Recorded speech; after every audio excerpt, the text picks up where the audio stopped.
अस्सलाम वालेकुम dear friends, कैसे हैं आप सब। मैं अस्मा अंजुम। थर्ड टेट की तैयारी हम कर रहे हैं, तो उसके लिए एक हम देखेंगे रीजनिंग का टॉपिक इनइक्वालिटी। इस पे बहुत सारे क्वेश्चन देखे गए थे फर्स्ट टेट में भी, सेकंड टेट में भी, प्लस किसी भी कॉम्पिटिटिव एग्जाम में देखिए आप। इनइक्वालिटी बहुत ही सिंपल टॉपिक है, उस पर क्वेश्चन पूछे जाते हैं। तो देखिए इसमें क्या है, इनइक्वालिटी में क्या होता है। अब देखिए यहाँ पर क्या है कि एक स्टेटमेंट आपको दिया जाता है। स्टेटमेंट मीन्स उर्दू में क्या कहते हैं, बयान। उर्दू में बयान दिया जाता है और एक उसका हल होता है, कंक्लूजन होता है। तो आपको क्या देखना है कि स्टेटमेंट जो है वो कंक्लूजन को आपको देखना है और सॉल्व करके आपको ये सारी चीज़ें देखनी है। क्या option, only conclusion first follow, means कि ये आप सॉल्व करेंगे तो सिर्फ ये सही है, तो बयान पहला सही है। ओनली सेकंड फॉलो, सिर्फ बयान दूसरा दुरुस्त है। आइदर फर्स्ट और सेकंड फॉलो, दोनों में से कोई एक सही होगा और एक गलत होगा। आइदर मीन्स दोनों में से कोई एक। Neither first nor second follow, के दोनों ही दुरुस्त नहीं है। Both first and second follow के दोनों ही दुरुस्त है।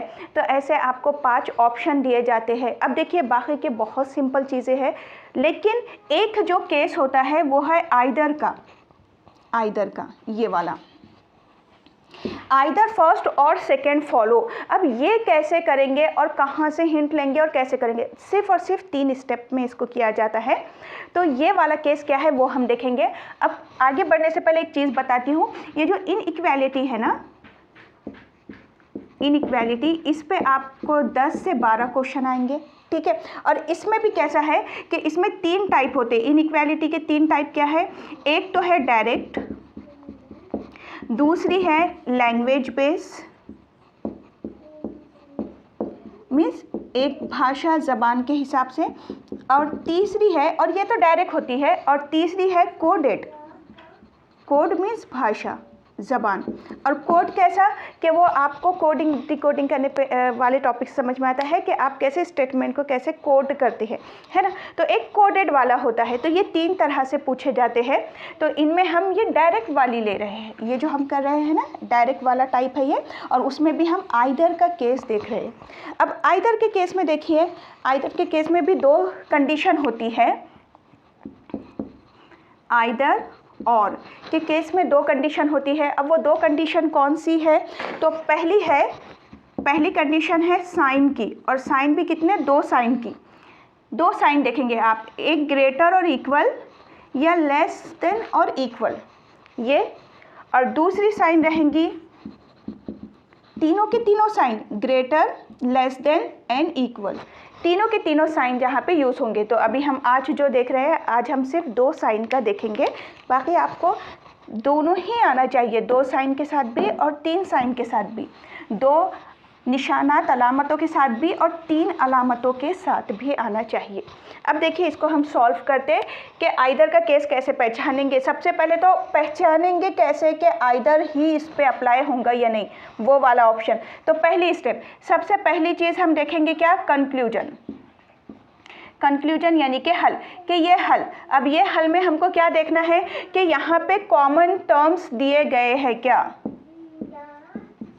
कॉमन टर्म्स है क्या। कॉमन टर्म्स मीन्स यक्सा, अज्जा या अनासिर यहाँ पे है क्या।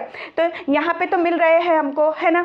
देखिए यहाँ पे डी भी है और यहाँ पे डी और बी है और बी भी है, दोनों ही कॉमन मिल गए। देखिए डी बी, बस यहाँ से आपको अब क्या करना है, अब आपको डायरेक्ट आप पहला दूसरा ये कुछ नहीं देखेंगे, आप डायरेक्ट पहले आइदर वाला केस इस पे अप्लाई करेंगे, ठीक है। तो सबसे पहली चीज़ क्या है, कॉमन टर्म देखना है, पहली कंडीशन। तो पहली कंडीशन में कॉमन टर्म मिल गए हमको, तो फिर हम क्या करेंगे, अब इसको भी मैं हटा देती हूँ। उर्दू में कॉमन टर्म देखेंगे, कॉमन टर्म है,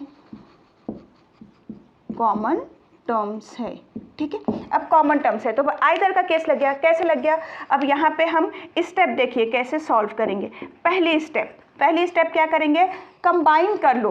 देखिए डी है और बी है, दोनों को कंबाइन कर लो।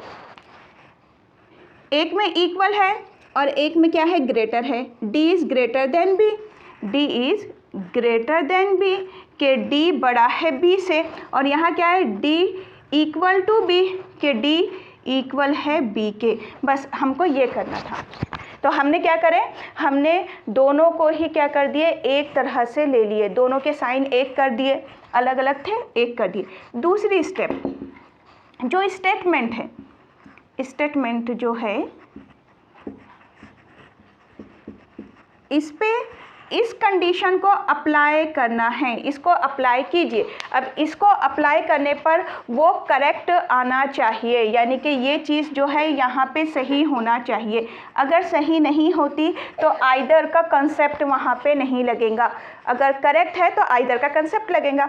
अब देखिए डी जाएगा बी के पास, डी जा रहा है बी के पास, लेकिन किसके साथ, इक्वल को साथ लेके। क्यों, क्योंकि कंक्लूजन में जब हमने इस कंक्लूजन को ज्वाइन किए तो यहाँ पे इक्वल आ गया ना, तो डी इक्वल को लेके जाएगा बी के पास। देखिए डी जा रहा है सी के पास, इक्वल का साइन है, फिर सी से जाएगा वो बी के पास, इक्वल का साइन है ना, तो फिर ये क्या हो गया, राइट हो गया, ये बिल्कुल करेक्ट हो गया।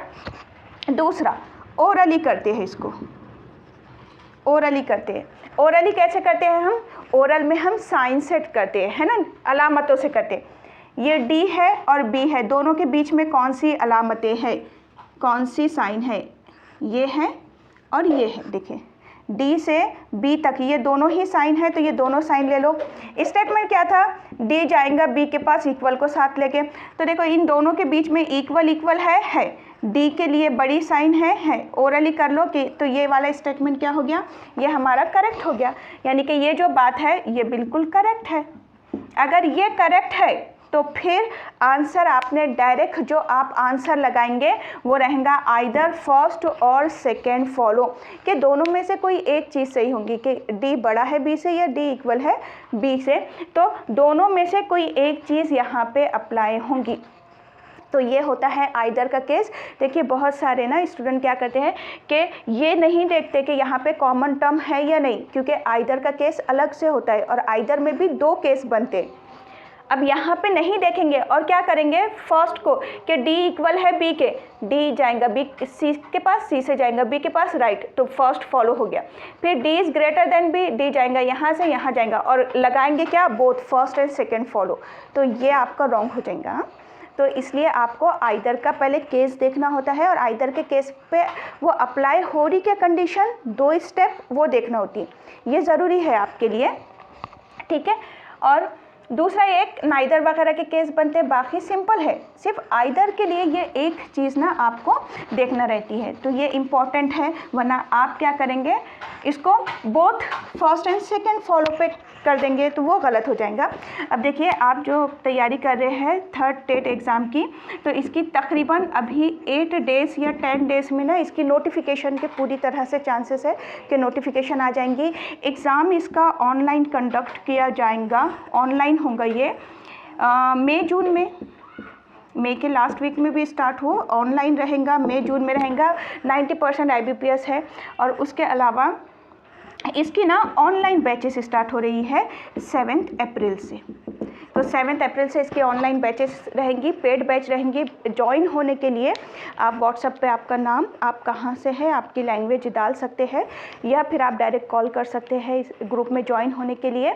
और वीडियो को शेयर कीजिए, और ये हो सकता है आपके लिए फ़ायदेमंद रहा हो, तो वीडियो को ज़्यादा से ज़्यादा शेयर कीजिए। अल्लाह हाफिज़।